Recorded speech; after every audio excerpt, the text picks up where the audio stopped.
Meron po tayong apong naipon na 3,294. Ngayon po, maghintay pa po tayo. Baka sakaling meron pang magbigay para po mapagawa po natin bahay nyo. Ano po bang gusto nyo? Ipapagawa to o pipirahin nyo na lang? Mayroong tira. Pipirahan ko na. Sariwakwakan na! Magandang tanghali po sa ating lahat. Kasama po natin si Apong Maria kung saan po napakaluwang ng bahay niya. Sira Medyo na. lumuwang nga po nga. Inalis ko na yung mga kahon dito. Kasi dati dito, hanggang dito, hanggang dito. Yan. Ito lang space niya. Yan, Oo, yan po talaga yung tulugan niya. dito. Paano ka matulog Apong? Sige nga. Oo, nakahiga na ako. Ito, dito lang, ganun. Dito ang ulo ko. Hindi, nakaganon ka lang dyan. Hindi. Yung mga unang ko, palibot na sa kwan. Tanong po nila Apong, ano po ba yung mga yan? Yung Itong mga nasa loob ng bahay mo. mga damit, Mahilig po ba kayong mag-ipon? saka yung mga sako, Ba't iniipon niyo po? naglalagyan ng mga yung namumulot ako sang palay sa bukid. Parang sobrang dami naman. Namumulot. Sinusuot niyo po lahat yan? Hindi. Hindi. Meron po tayong Apong, naipon na 3,294. Ngayon po, maghintay pa po tayo. Baka sakaling meron pang magbigay para po mapagawa po natin bahay nyo. Alisin ko sana yan Magigiba na. Anong gusto mo namang sabihin Apong sa mga nagbigay po ay? Salamat sa nagbigay. Maraming salamat. Ano po bang gusto niya? Ipapagawa to o pipirahin nyo na lang? Kung mayroong tira, pipirahan ko na. Bibili. Kung mayroon ng Ay, magbigay. bibili na po yung plywood. Ewan ko Ano pong bibili nyo sa pera? Mga kukunti naman yung year ko na. Hindi po Apong, mag-iipon pa po tayo.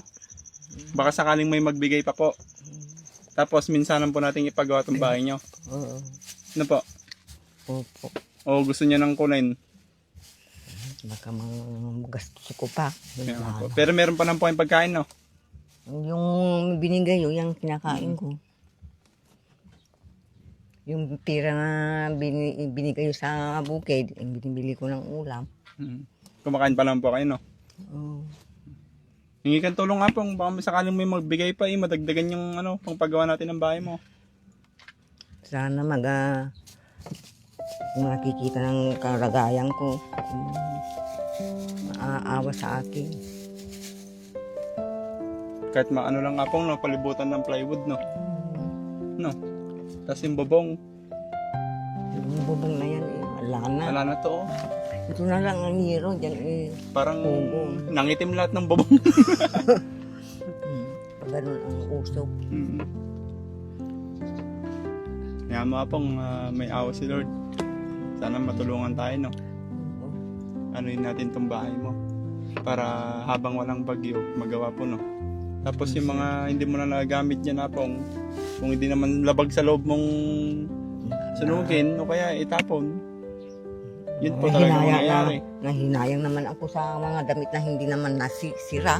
Yung sira-sira na punit-punit, yung tinatakuan, sinusunog ko.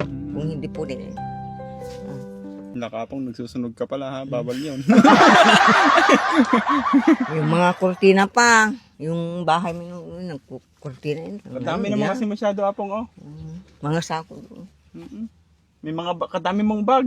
Siguro pag may nagpadala ng balikbayan box eh. Noon nandiyan na nagbabasuran kami dyan sa Nangunguha yung bundok. basura. Oo, no. Kaya po pala eh.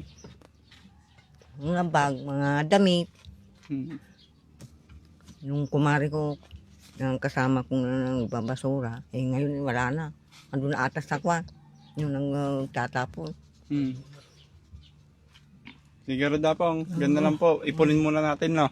Para madagdagan natin yung yung pangpagawa mo, no? Babalikan ka namin uli.